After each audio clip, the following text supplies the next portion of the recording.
Hi guys, இன்றைக்கி எல்லாருக்குமே ஃபேவரட்டான டிஷ்ஷான பிரியாணிக்கு ஏற்ற சைடிஷ், அதுவும் க்ரீமியாக ஹோட்டல்லாம் இருக்க மாதிரி வெங்காய பச்சடி, தயிர் வெங்காயம், ஆனியன் ரைத்தா, இது மாதிரி க்ரீமியான தயிர் பச்சடி எப்படி செய்யலான்னு சொல்லி பார்க்கலாமா? ஃபஸ்ட்டு வெங்காயத்தை கட் பண்ணிக்கணும். அதில் கொஞ்சமாக சால்ட்டு போட்டு மிக்ஸ் பண்ணி எடுத்துக்கணும். மிக்ஸ் பண்ண வெங்காயத்தை ஒரு வடிகட்டி எடுத்து அதில் போட்டு வச்சுக்கணும். கீழே ஒரு கிண்ணம் வச்சுட்டோன்னா அந்த வெங்காயத்தில் உள்ள தண்ணியெல்லாம் வடிய ஆரம்பிச்சிடும். அது கொஞ்சம் வடிஞ்சதுக்கப்புறம் அந்த வெங்காயத்தை எடுத்து ஒரு கிண்ணத்தில் போட்டுட்டு அதில் கொஞ்சம் சால்ட்டு போட்டு நமக்கு என்ன தயிர் இருக்கோ அந்த தயிரை ஊற்றி மிக்ஸ் பண்ணிக்க வேண்டியது. அதிலே வேணால் கேரட் போட்டுக்கலாம், கொத்தமல்லி, பச்சை மிளகா பொடிசாக கட் பண்ணி போட்டுக்கலாம்.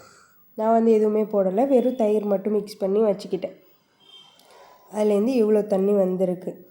அந்த தண்ணியெலாம் வந்ததுக்கப்புறம் நம்ம தயிர் போட்டு மிக்ஸ் பண்ணோன்னா க்ரீமியாகவே இருக்கும், அந்த தண்ணி விடாது. இதுதான் ஹோட்டல் ஸ்டைலில் நம்ம செஞ்ச தயிர் வெங்காயம். இதே மாதிரி நீங்களும் ட்ரை பண்ணி பாருங்கள், ரொம்ப டேஸ்ட்டாக இருக்கும், தண்ணி விடாது. இது போல் சிம்பிள் அண்ட் ஈஸியான டிஷ்க்கு நம்ம சேனலை சப்ஸ்கிரைப் பண்ணிக்கோங்க. இதே இன்ஸ்டாவில் பார்த்தீங்கன்னா ஃபாலோ பண்ணிக்கோங்க. இதே நீங்களும் ட்ரை பண்ணி பார்த்துட்டு எப்படி இருந்துச்சுன்னு சொல்லி மறக்காமல் கமெண்ட் பண்ணுங்கள். தேங்க்யூ.